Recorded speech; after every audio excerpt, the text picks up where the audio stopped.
Many people think that there are no tigers in the jungle.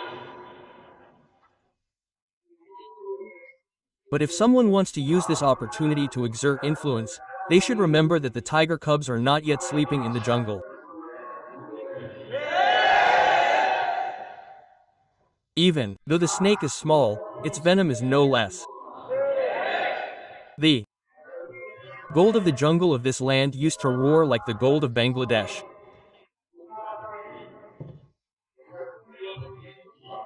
In this land, the heartbeat of millions of people is the esteemed Sheikh al-Hadith of the Ulama-e Ali Haq, Allama Azizul Haq Rahmatullah Alai, Mufti Fazlul Haq Amin Rahmatullah Alai, the Khatib of Baitul Mukarram, Allama Obaidul Haq Rahmatullah Alai, and Syed Fazlul Karim Rahmatullah Alai, who is sleeping on the ground in Charmona.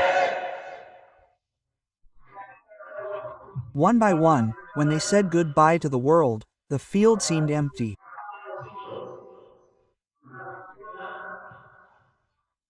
When the atheists tried to score a goal in the open field, they saw that there was no Sheikh al-Hadith. There was no Mufti Amin.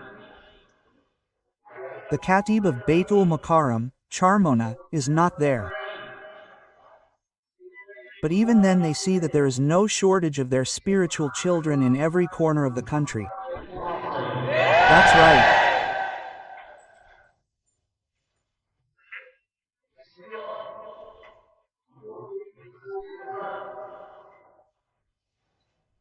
Marubi Hafizary's Hazrat Allah had placed him in such a high position of honor.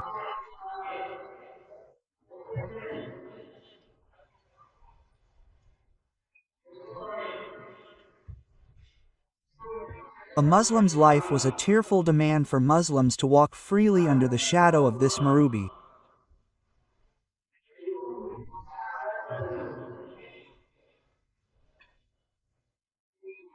After his death, many seemed to be happy.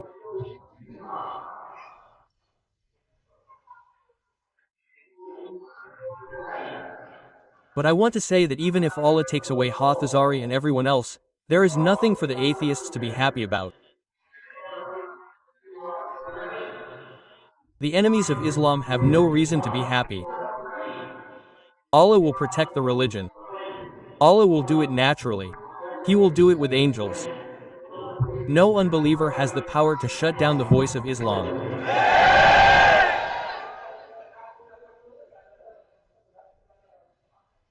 Sheikh al-Hadith Rahmatullah Alayhi is not there. Charmanai Pir Sahib Marhum Hazrat is not there. Is there no one in his house to shout? He says he has no spiritual children. Yes. Mufti Syed Faizul Karim is roaring like a tiger, isn't he also in the house of Sheikh al-Hadith? Allama Mamunul Haq is a Damad Barakatum, the roar of whom has deprived the sleep of the infidels of the entire country.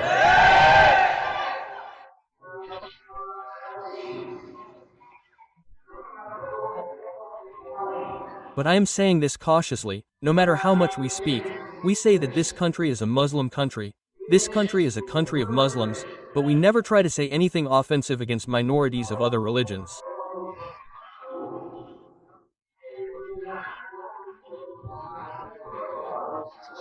That's right.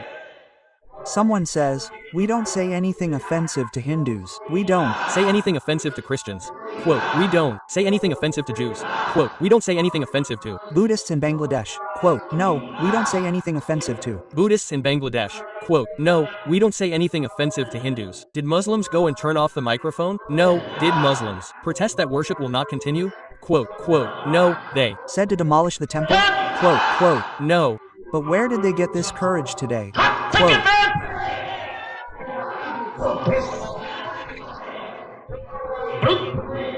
today, Hindus and Buddhists have come together and are shouting slogans against Charmanai and Hafizah, which are indecent and unheard of by any human being.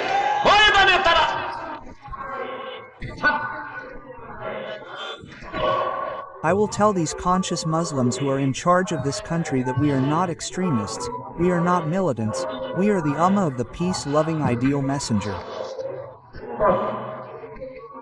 But if someone attacks our bodies, we will never accept it silently.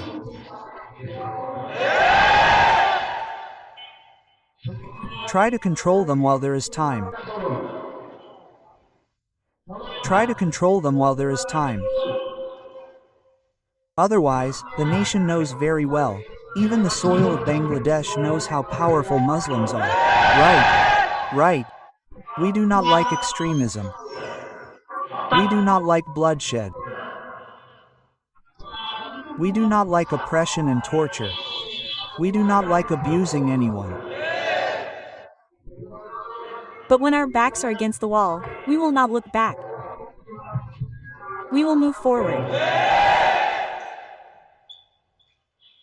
Where did Hafizat say against Hindus? Right. Charmanai did not abuse Hindus. The Dawud and Tablighi Wali did not say anything indecent to them. What happened today? Why are they standing on the soil of Bengal with shoes and elephants and using indecent words? Hold them wherever you can and slaughter them. Then I will tell the government to recognize who the terrorists are. That's right. Muslims are not extremists, militants, terrorists. Those who slander Muslims are terrorists. They are militants, terrorists.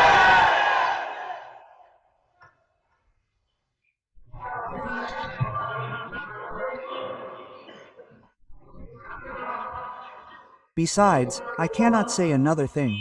Are all-e-Haq Muslim Ummah, who speak loudly with the flag of Haq in divine comfort, you also forget minor differences and continue the efforts of unity of the Ummah to a considerable extent.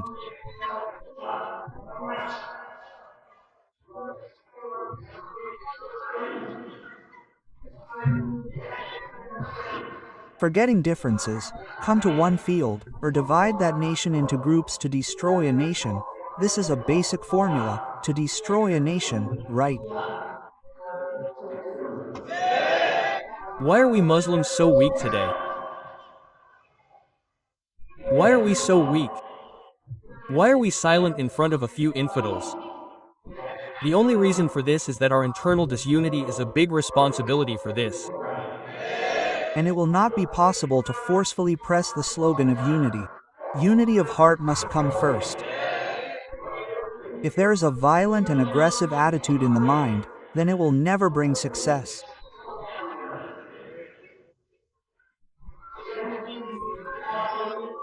I want to tell the Muslim Ulul Haq Ummah of Bangladesh that today, when the demand of the time is unity with the slogan of unity, why is this demand not being fulfilled?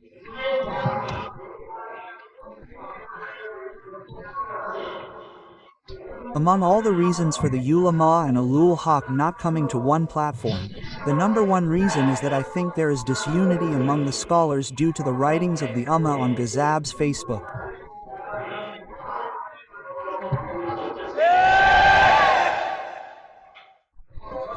Sometimes they write against me to please another group and sometimes they write against them to please me. Therefore, there is no investigation among the Ulul Haq and they write against each other. They do not know the truth. I think they do not want the welfare of the Ummah. They want to achieve their interests by keeping the ulama and the Ulul Haq separate. They do not have the right to claim to be the Ummah of the Prophet's love. However, those who act in the role of neutrality, I tell you in all circumstances, today I tell you that you should never believe anything on Ghazab's Facebook with a guarantee and do not listen to it. Everyone should be careful. Today, there is a wind of utter disunity from among the ulama and the ulama. There is no name, nothing because of this writing. This scholar has committed this crime by writing it. Today, our teachers, the common people, Ajubila, cannot, they also laugh. These scholars, those who are writing this to hurt the honor of the people of truth, the messenger of Allah said, backbiting is worse than adultery. They are all included in this sin of backbiting. We are the ummah of that ideal, the people who pray to Allah with thousands of troubles in their hearts, the people who cry. We do not have the ideal of attacking anyone.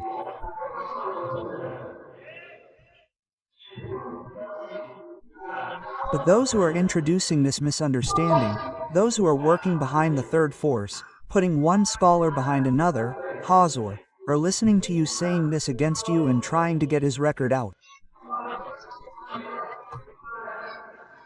What will be the benefit of getting the record out? Today you said against me and again you spoke against another one of me in the field.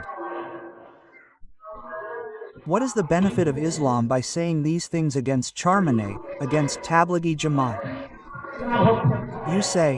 You say what is the benefit? No. Rather, the conflict between the scholars, the distance, the pain in the heart, the extreme loss of Islam. The common people today look at the scholars and laugh at them. May Allah be pleased with all these conspiring hypocrites who write in the opposite line of the scholars, create disunity among the scholars, gossip and complain, and write conspiratorial speeches to destroy the honor of the scholars. I think they are walking on the path of the ultimate hypocrite. May Allah protect the entire nation from these hypocrites. He speaks with more love. How carefully we speak. In between the speeches of an hour, half an hour, 1.5 hours, we keep saying, brother, if I have said something wrong, please forgive me. May Allah also forgive us. What is the meaning of saying this repeatedly? That no, we do not want to attack people. If we say one or two things, what is the meaning of apologizing? We all Muslims want to be on the same field. If we are on the same field, no one has the power to do anything wrong and will speak with his eyes raised. That is right.